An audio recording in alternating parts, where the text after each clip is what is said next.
Heat and Energy, Chapter 6, Class 9 Physics.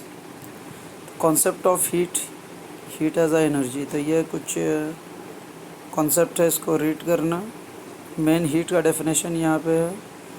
Heat is a form of energy that is transferred between two bodies at two different temperature when they are kept in contact. तो ये heat का definition हुआ. Heat is a form of energy that is transferred between two bodies at two different temperature when they are kept in contact. तो जब दो body contact में आता है और दोनों का टेम्परेचर अलग होता है तो एक बॉडी से हीट ट्रांसफ़र होता है दूसरा बॉडी में. तो हीट जो ट्रांसफ़र होता है, हीट ट्रांसफ़र होता है from hot body to the cold body. जैसे ये दो बॉडी है, दोनों को कांटेक्ट मिला है, एक हॉट ज़्यादा है एक कोल्ड है, तो हॉट बॉडी से हीट ट्रांसफ़र होगा कोल्ड बॉडी में. फिर यूनिट ऑफ हीट है. तो unit of heat is same as that of energy, क्योंकि heat is a form of energy. Heat भी एक तरह का एनर्जी है. तो जो यूनिट एनर्जी का है वही यूनिट हीट का भी है. तो ऐसा unit of heat is joule, जो जे से रिप्रेजेंट होता है, and C G S unit is erg. और इसका एक रिलेशन है, 1 joule is equal to 10⁻⁷ erg. तो 1 unit of heat. Other unit of heats are calorie. Calorie भी हीट का एक यूनिट यूज़ होता है जो बहुत इंपॉर्टेंट है. और किलो कैलोरी. तो 1 किलो कैलोरी जो होता है वो 1000 कैलोरी का बराबर होता है. जैसे 1 किलोग्राम होता है 1000 ग्राम, वैसे ही 1 kilo calorie is equal to 1000 calorie. The unit calorie and joules are related. तो कैलोरी और जैसे यहाँ पे किलो कैलोरी या कैलोरी का एक रिलेशन दिया हुआ है, 1 kilo calorie is equal to 1000 calorie. इसी तरह कैलोरी और जूल भी जो है आपस में इंटर रिलेटेड है, उसका भी एक रिलेशन है. तो 1 calorie is equal to 4.186 joule. और इसको अप्रॉक्स अगर बोलेंगे तो 1 calorie is equal to 4.2 joule. Concept of temperature. तो टेम्परेचर का यहाँ पे डेफिनेशन दिया हुआ है. Temperature is the quantity which indicates the thermal state of a body. The temperature is the quantity which indicates the thermal state of a body. That is the degree of hotness or coldness of a body. It determines the direction of flow of heat when two bodies at different temperature are placed in contact. तो temperature क्या है? Thermal state of a body है. Body का thermal state बताता है, मतलब degree of hotness, कितना degree hot है, उसका टेम्परेचर कितना है वो बताता है. There is no transfer of heat between two bodies placed in contact. They are said to be, if there is no transfer of heat between two bodies placed in contact, they are said to be at same temperature.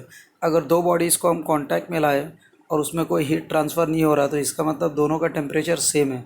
अगर temperature different होगा तो heat हमेशा hot body से cold body में transfer होगा. फिर last में, the amount of heat energy contain by a body depends on its mass and temperature and nature of the material of the body. तो amount of heat energy contain in a body, एक body के अंदर कितना heat energy होगा वो depend करता है body का मास पे, टेम्परेचर पे, नेचर ऑफ द मटेरियल पे. अलग अलग मटेरियल का अलग अलग कैपेसिटी है हीट एनर्जी को ऑब्जॉर्ब करने के. फिर unit of temperature. The SI unit of temperature is kelvin, K से रिप्रेजेंट होता है. The other most common unit of temperature are degree Celsius, symbol C, and degree Fahrenheit, symbol F. The temperature on Celsius scale and kelvin scales are related as. तो यहाँ पे kelvin और Celsius का एक formula है. ये formula से हम क्या कर सकते हैं, टेम्परेचर अगर सेंटीग्रेड में दिया हुआ तो उसको केल्विन में कन्वर्ट कर सकते हैं, और केल्विन में दिया हुआ तो उसको सेंटीग्रेड में कन्वर्ट कर सकते हैं. तो TK equals to 273 plus T degree centigrade. तो अगर सपोज टेम्परेचर दे दिया 30 डिग्री सेंटीग्रेड, उसको हमको केल्विन में कन्वर्ट करना है. तो केल्विन में जो होगा TK is equal to 270 plus 30 कर देंगे. तो सेंटीग्रेड में दिया हुआ केल्विन में करना है तो उसमें 273 ऐड कर देंगे. तो 30 डिग्री प्लस 273 इक्वल्स टू जो आएगा वो केल्विन में आ जाएगा, 303 डिग्री, 303 केल्विन हो जाएगा वो. तो ये एक रिलेशन है केल्विन और सेल्सियस का. फिर याद दिया हुआ difference between heat and temperature. तो ये बहुत इंपॉर्टेंट है. Heat is a form of energy obtain due to random motion of the molecules of in a substance. तो हीट एक तरह का एनर्जी है. And temperature is the quantity which tells the thermal state of a body, वही degree. तो दोनों का definition याद करोगे तो पहला डिफरेंस वही है। उसके बाद और भी डिफरेंस दिया हुआ है, जैसे यूनिट है, SI unit of heat is joule, फिर SI unit of temperature is kelvin. इसी तरह और भी जो और भी दिया हुआ है, ये सारा डिफरेंस इंपॉर्टेंट है, इसको जो है याद कर लेना।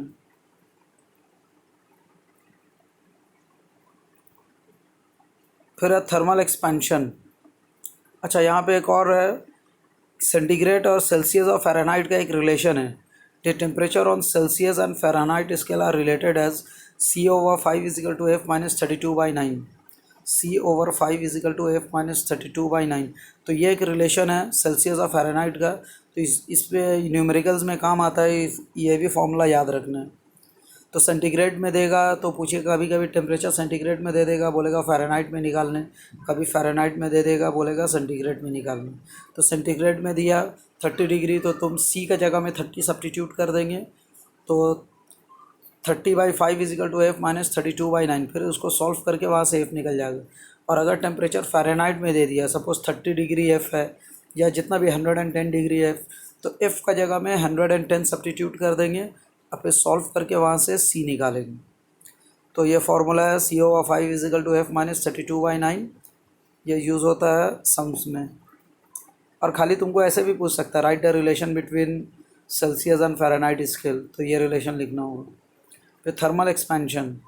The thermal expansion of a substance on heating is called thermal expansion of the substance.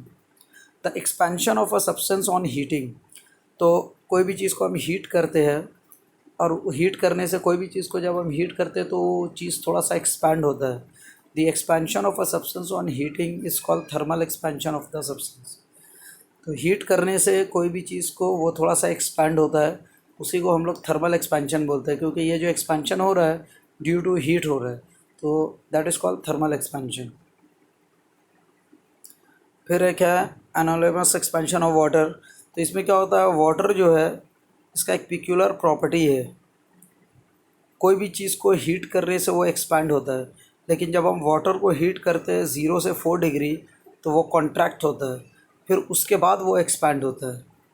तो कोई भी चीज़ को हम जब हीट करते हैं तो वो क्या होता है, एक्सपैंड होता है, लेकिन वाटर को जब हम हीट करेंगे तो 0 से 4 डिग्री तक वाटर का वॉल्यूम थोड़ा सा कॉन्ट्रैक्ट होगा, फिर आफ्टर 4 डिग्री वो एक्सपैंड होना शुरू होगा। तो इसी को हम एनालोमस एक्सपेंशन ऑफ वाटर बोलते हैं।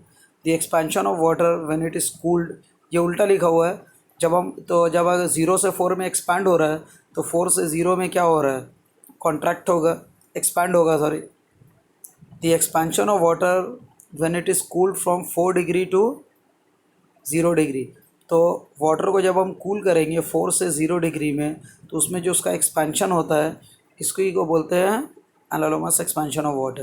तो ये डेफिनेशन याद रखना है। यहाँ से जैसे डायग्राम यहाँ पे दे दिया है, variation of volume of water in the range of temperature from 0 to 10 degree, 0 से 10 डिग्री तक का दिया हुआ है। तो देखो यहाँ पे 0 डिग्री था, तो यहाँ पे नीचे में टेम्परेचर है, साइड में उसका वॉल्यूम है। तो देखो जब 0 से 4 डिग्री तक हो रहा है तो वाटर का वॉल्यूम डिक्रीज़ हो रहा है, ठीक है, धीरे धीरे कम हुआ, फिर 4 डिग्री के बाद जो है वाटर का वॉल्यूम इंक्रीज़ हो रहा है। तो 4 to 0 डिग्री में वाटर एक्सपैंड हो रहा है। अगर हम उल्टा देखेंगे, वाटर को जब हम कूल करेंगे तो 4 to 0 डिग्री में वाटर का वॉल्यूम क्या हो रहा है, एक्सपैंड हो रहा है। इसी को एनालोमस एक्सपेंशन ऑफ वाटर बोलते हैं।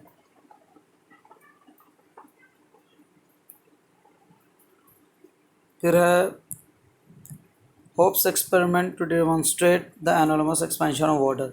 ये एक्सपेरिमेंट को रीड कर लेना। इसमें दो अलग अलग थर्मामीटर यूज़ करता है, तो होप्स ये एक्सपेरिमेंट को अच्छा से रीड कर लेना।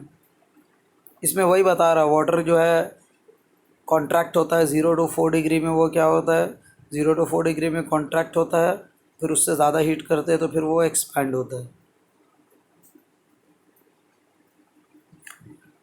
फिर consequences of anomalous expansion of water, फिर इसका कुछ यूजेस है।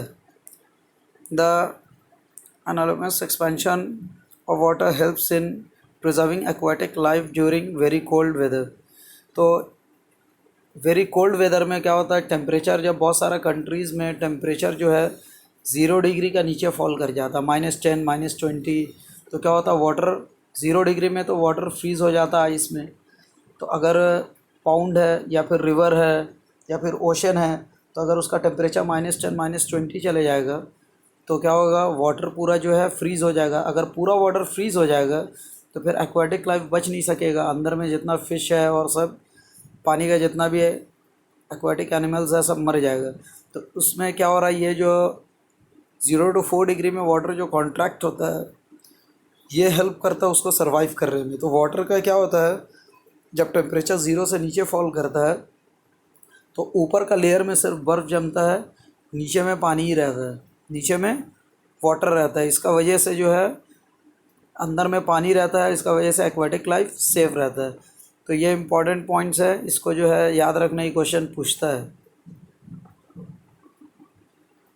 यहाँ पे देखो जैसे डायग्राम दिया हुआ है, तो formation of ice at the top of the pond, ऊपर में बर्फ़ का लेयर जम जाता है लेकिन नीचे में टेम्परेचर जहाँ 0 to 4 रहता है तो वहाँ पे वाटर फ्रीज़ नहीं होता है। वाटर जो है एज अ लिक्विड फॉर्म में रहता है और फिर जो है वहाँ पे एक्वाटिक लाइफ सेफ रहता है। फिर और भी है, anomalous expansion of water is responsible for burst of water pipelines and destruction of crops during very cold night. In winter night, in winter night, as the atmospheric temperature falls below 4 degree, water in the pipeline expand and exerts a large pressure। तो क्या होता है, 4 से 0 degree जब temperature fall होता है, तो जब टेम्परेचर धीरे धीरे फॉल हो रहा है तो 4 डिग्री हुआ, फिर 3 हुआ, फिर 2 हुआ। तो जैसे जैसे टेम्परेचर फॉल होता है तो 4 से 0 डिग्री में वाटर क्या होता है, एक्सपैंड होता है। तो विंटर नाइट्स में जब टेम्परेचर फॉल होता है 4 डिग्री से कम होता है तो water in the pipes line expand and exerts a large pressure on the pipe causing them to burst. तो वो एक्सपैंड होता है और वो पाइप में एक इतना प्रेशर अप्लाई करता है कि बहुत जगह से पाइप बस्ट हो जाता है।